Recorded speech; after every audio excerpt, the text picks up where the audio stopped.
दशहरा हम हमेशा रावण दहन के कार्यक्रम से मनाते हैं और बुराई पर अच्छाई की जीत का प्रतीक इसे माना जाता है। पर एक सच ये भी है कि रावण स्वयं ब्रह्मा का परपोता था और वो ब्रह्मा श्रेष्ठ था, जिसकी सिद्धि इतनी बड़ी थी कि उसने काल को भी अपने कब्जे में कर रखा था। रावण कैलाश पर्वत को हिलाने की शक्ति रखता था और उसे शिव का वरदान प्राप्त था। So hello guys, welcome to my new video. Ravan, जिसे परम राक्षस कहा जाता है, वो परम ब्राह्मण भी था और उसे कई सिद्धियां प्राप्त थी, जिसके कारण उसे संसार के कई सुख भोगने की क्षमता मिली हुई थी। रावण, जिसे हम पौराणिक कथाओं का सबसे बड़ा विलेन मानते हैं, उसे इतना सुख मिला था कि उसकी मृत्यु स्वयं श्री राम के हाथों हुई थी। देश में एक जगह ऐसी भी है जहां रावण के दहन पर शोक मनाया जाता है। यहाँ बाकायदा रावण की बरसी मनाई जाती है और पूजा की जाती है। ये उस गांव के लोगों के लिए मातम का दिन होता है। ये मध्य प्रदेश के विदिशा के पास नटेरन नामक गांव है। ये अपने आप में एक अनोखा गांव है जहां आपको दशहरे के दिन कुछ अलग ही नजारे देखने को मिलेंगे। नटेरन असल में मंदोदरी का गांव था और इसलिए रावण यहाँ के दामाद हुए, जिसके कारण यहाँ पर दामाद की मौत का शोक मनाया जाता है। नटेरन गांव में रावण दहन के दिन झांकी सजाई जाती है।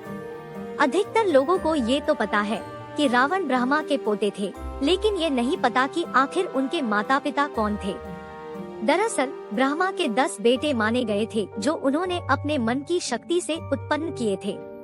उन्हीं में से एक थे प्रजापति पुलस्त्य, जिनके बेटे विश्रवा के बेटे हैं रावण। इसी तरह रावण ब्रह्मा के सगे परपोते थे और ब्रह्मा वंश के माने गए थे।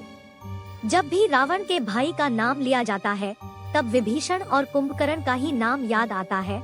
लेकिन मैं आपको बता दूं कि धन के देवता कुबेर रावण के भाई थे। विश्रवा की 2 पत्नियां थी, जिनमें से एक इडविडा थी जो सम्राट तृणबिंदु और एक अप्सरा की पुत्री थी, और दूसरी थी राक्षस सुमाली एवं राक्षसी ताड़का की पुत्री कैकसी।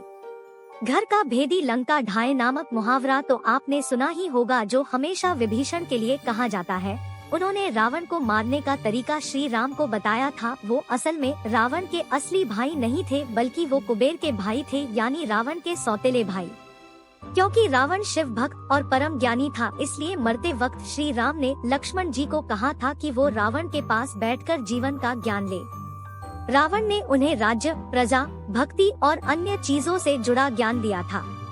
न सिर्फ मंत्र और न ही तंत्र, बल्कि रावण संगीत विशारद भी था। माना जाता है कि रावण के जैसा वीणा वादक उस समय कोई नहीं था और उसकी वीणा की मधुर ध्वनि सुनकर सभी मंत्रमुग्ध हो जाते थे।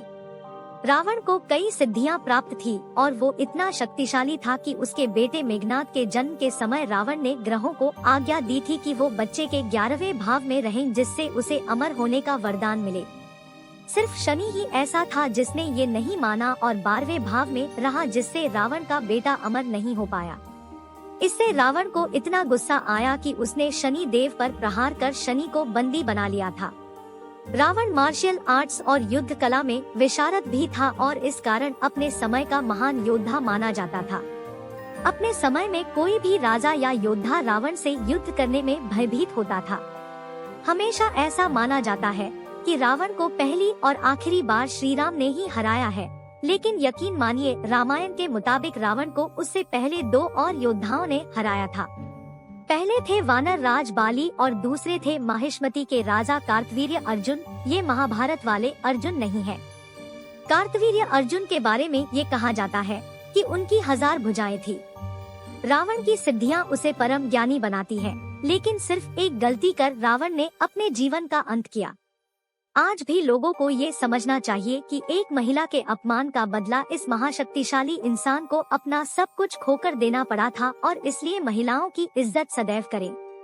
तो यह थे श्रीलंका के राजा रावण के बारे में कुछ रोचक तथ्य। हैप्पी दशहरा। हमें भी अपने अंदर की बुराई को मारकर अच्छाई का साथ देना चाहिए। Thanks for watching. If you like this video, then do like, share and subscribe my YouTube channel for more videos.